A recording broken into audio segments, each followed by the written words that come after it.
Good afternoon. Well, this is slightly more people than I'm ever used to talking to, so please excuse my nerves. My name is Tommy Docherty. I'm a coin designer and sculptor here at the Mint, and I'm a part of the coin design team. So just to give you a bit of a kind of overview of the team, we are a fairly sized team. We're made up of 10 members. We are split into two teams of 5, one being a concept and model team, which is what I'm part of. We handle everything from 2-dimensional drawings through to 3-dimensional sculpture. And we have a technical team. The technical team work with us. They also produce models, but they tend to take our models and then they'll work that into variants and various specifications for coins. So for Britannias or sovereigns, they'll work the models through the various iterations of that coinage. We then work underneath our head of coin design, who's Mr. Paul Morgan, who'll be speaking to you after myself. So to give you a sort of introduction to me and what I do in a day-to-day role is start with some projects I've been involved with in recent years. This is the 2022 Prince William's 40th birthday coin. I was lucky enough to win the design competition for this, which went through the RMAC process that David has just outlined to you. I then subsequently went on then and sculpted the Prince along with the rest of the composition. 2018, the bicentenary of Mary Shelley's Frankenstein coin. I was the winning designer of that competition and also the sculptor of that too. But design only plays a small part in what I do day to day, and a far larger part of a lion's share of my work is sculpture and low relief sculpture. So here is a selection of work that's been produced in recent years, which I sculpted.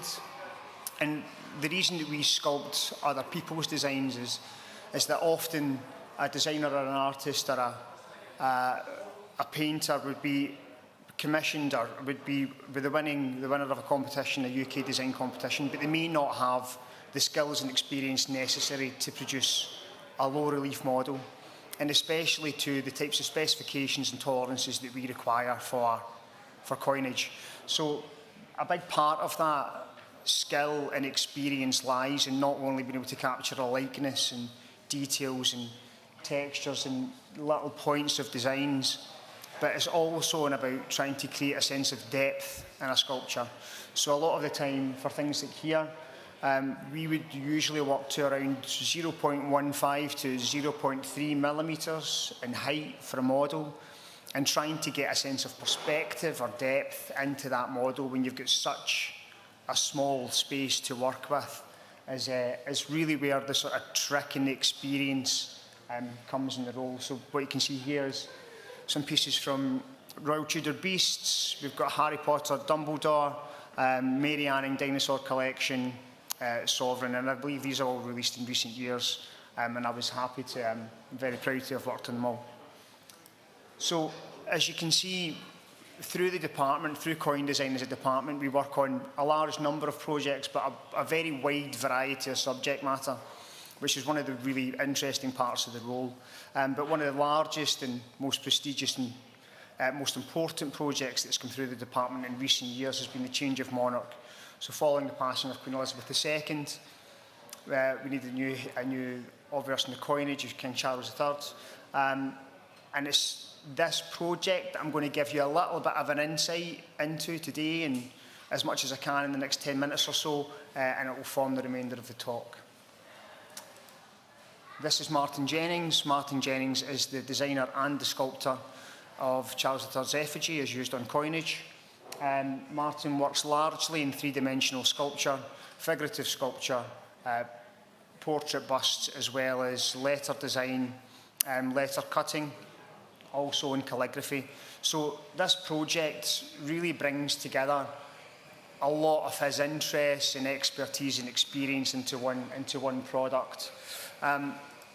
As you can see, Martin works in traditional coinage sculpture methods, so plaster modelling. We've actually got a plaster model here of the crowned effigy, which you will all be able to have a look at following the talks.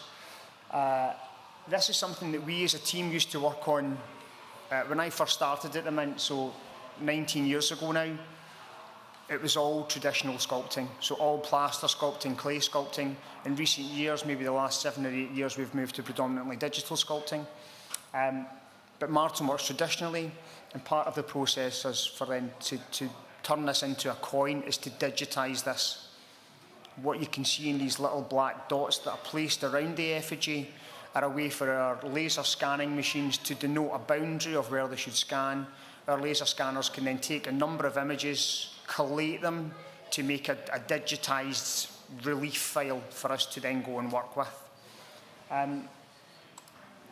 As you will to see in the plaster model when you can look at it later on, the details and the fineness of texture and forms and the subtleties in the sculpt are really, really impressive here. It's an amazing piece of work.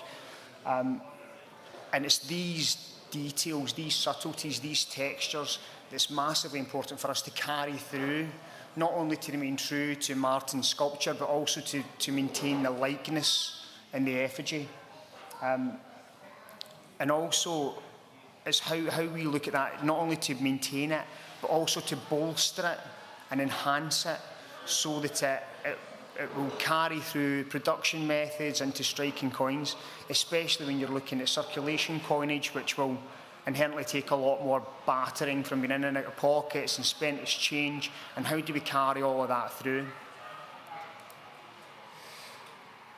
So when we have our digital file, we can then start to work on the sculpt. Well, it's not work on the sculpt, but we can start to enhance some of these textures and bolster some of these textures. And what we're doing is we're not adding anything in to Martin's sculpture. It's more of a adjusting the contrast of those details to make them as strong as possible, but not overly strong where it sort of decimates the underlying forms of the sculpt, but just to give it enough clarity and enough longevity through the process. So here I'm working on a digital sculpting package, really starting to understand the model, look at the heights, the proportions, and how we can apply that to go across various coins. When I started talking about the project, I was saying of how large it was as a project for us as a department.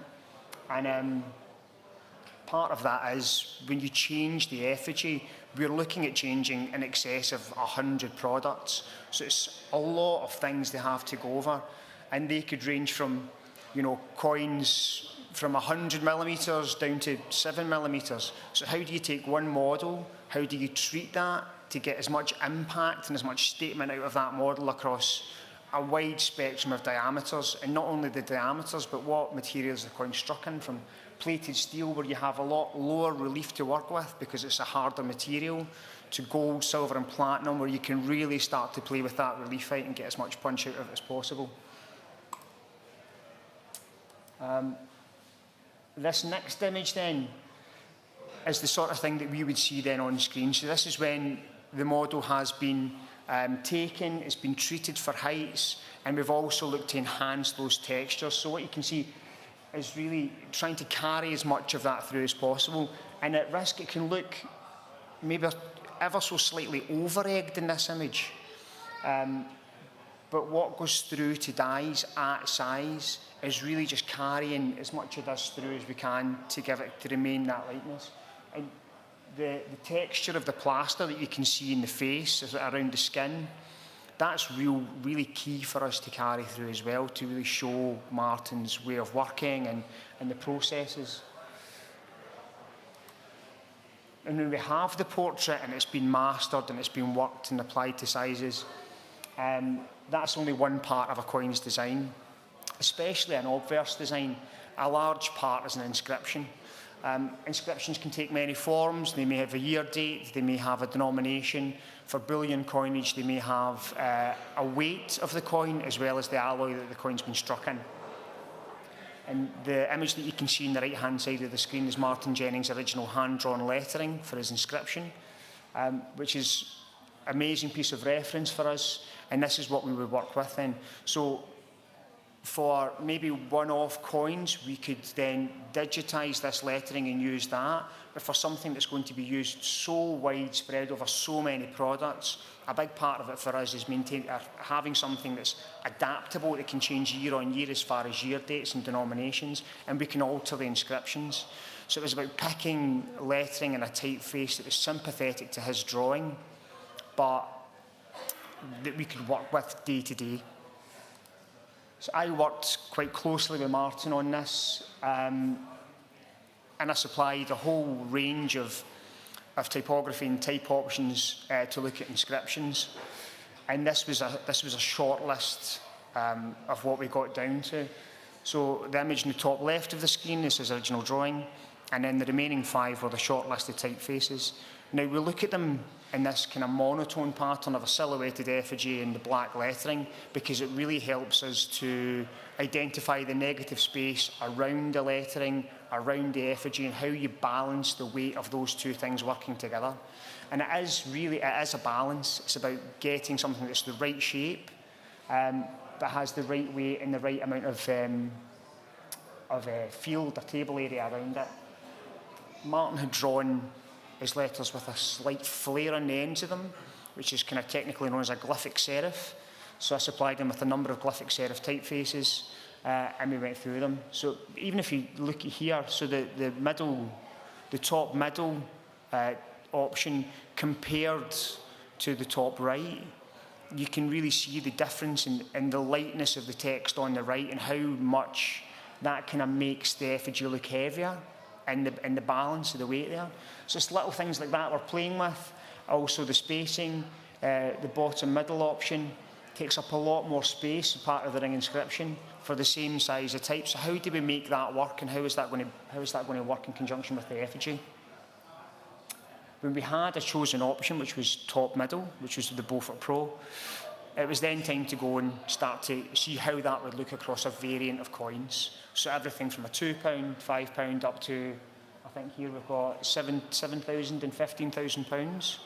So the eagle-eyed amongst you may spot here that there's actually 2 sizes of type used across these inscriptions. So the shorter inscriptions, £2, £5, £10, have a slightly larger typeface than the longer inscriptions of £15,000.